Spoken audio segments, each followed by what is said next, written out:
Hey everyone. Before we get into the heart of today's topic, I just want to say thank you for being here.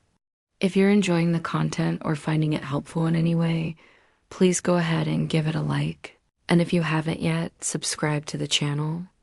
Your support helps ensure that these important updates continue to reach the people who need them most. Now let's get into it, because this information could make a real difference in your month, maybe even your peace of mind. Good afternoon, everyone. I'm Siren, and I'm truly glad you're here with me today. What we're going to talk about is something very real, very practical, and potentially very disruptive if you're not prepared for it. We're talking about a change that may seem minor at first, a simple shift in dates. But if you depend on your state pension or government benefits to get through the month, these changes can catch you off guard and leave you stretched too. Too soon.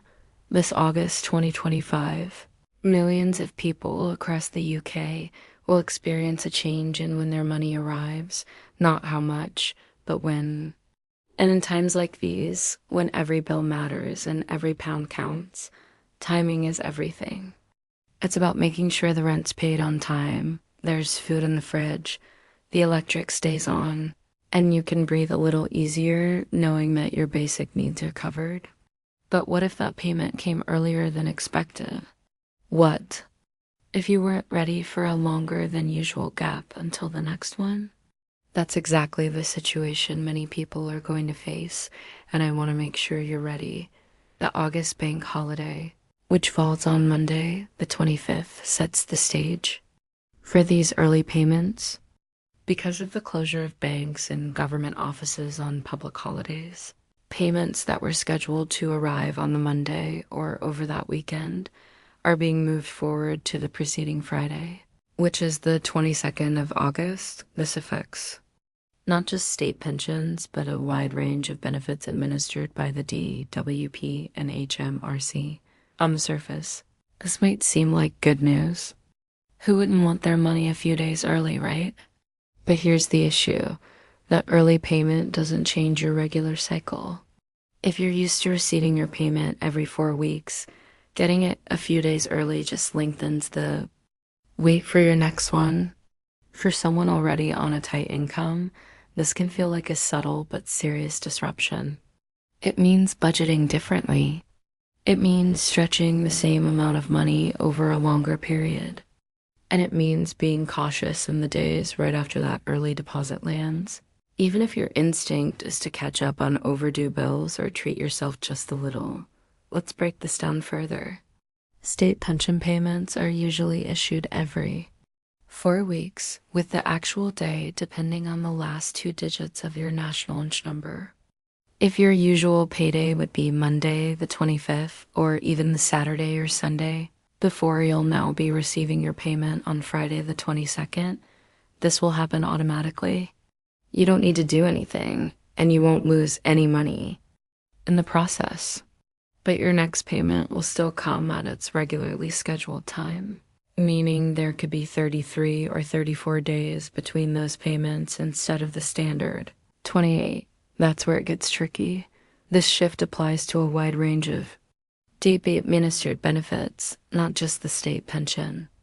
If you receive universal credit, employment and support allowance, job seekers allowance, personal independence payment, disability living allowance, CARES allowance, pension credit, or income support, and your usual payment falls on the bank holiday or weekend, it will also be paid on the 22nd.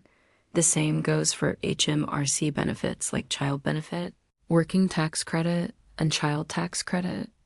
Everything moves forward to Friday the 22nd if your payment would otherwise fall on or after that Monday. Now, while most banks process these payments overnight and you should see the funds first thing Friday morning, there's always the chance of a delay. Some banks update account balances later in the day, especially around holidays, and technical issues, though rare, can cause confusion and stress. So it's a good idea to set up banking alerts if your provider allows it. Check your account early on the 22nd and monitor it throughout the day.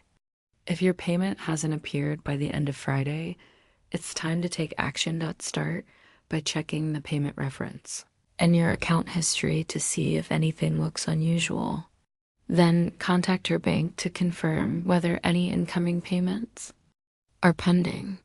If the bank has no record of a payment, it's time to reach out to the appropriate agency, DWP for pensions and most benefits, or HMRC for child benefit and tax credits. When you do, be ready with your national insurance number, bank details, and payment history to help the advisor trace your case quickly and resolve it with minimal delay. Now, beyond the payment date shift, August is also a key month for other administrative deadlines that could affect your benefits. For example, parents receiving child benefit must notify HMRC by the 31st of August if their child is turning 16 but continuing full-time education or approved training. If you don't confirm this, payments could stop. The benefit can continue until the child turns 19, but only if you report their continued eligibility. MRC usually sends reminder letters, but the responsibility to respond lies with you.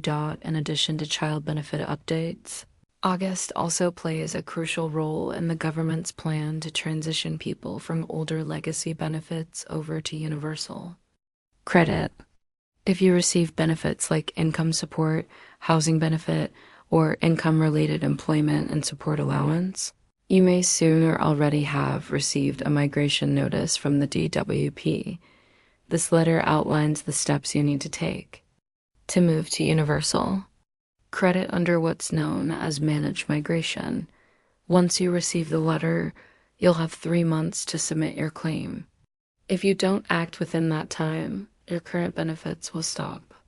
The DWP has said that most claimants will receive transitional protection, meaning your income shouldn't drop immediately, but only if the process is followed correctly. This is why it's vital to read the letter carefully, keep it safe, and seek help if you're unsure how to proceed. The concern, of course, is that all of this early payments, deadlines, transitions can feel overwhelming, especially for those already juggling rising costs, health worries, and the day-to-day challenges of living on a fixed income. Inflation may have cooled slightly compared to the previous year, but the cost of food, utilities, and transport remains high. For pensioners and low-income families, even a few days of financial uncertainty can snowball into anxiety or hardship.